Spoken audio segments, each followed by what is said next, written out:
Hi అండి, నమస్కారం అందరికీ. ఇది మన పొలం అండి. ఇది బీపీటీ 2 అండి. చాలా బాగుంది.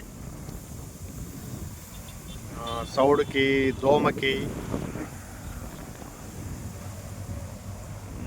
పొలము ఎత్తు పెరగకుండా మంచి కంట్రోల్లో ఉండి బాగా ఉందండి పొలం. మొత్తం అనేది 30 ఎకరాలండి. కానీ కాలం బాగాలేదండి. కొద్దిగా ఎమ్మటెమ్మటే వర్షాలు పట్టు అవి కొద్దిగా ఇబ్బంది అవుతుంది తప్పితే పొలం మాత్రం సూపర్ అండి. సీడ్ బాగుంది. బీపీ2 ఇది మా విలేజ్లో కళ్యాణ్ అనే ఇచ్చాడు. ఆయన ఇచ్చాడు మాకు, మా ఫ్రెండ్. చాలా బాగుందండి, సూపర్. అసలు సీడ్ బాగుందండి. పొలానికి దోమ లేదు, ఏమి లేదు, పడిపోడు లేదు, బ్లాస్ట్ లేదు. మంచి విత్తనం అండి. ఇది బాగుంది. ఇది మనం వాడుకోవచ్చు అందరం. రైట్ అండి.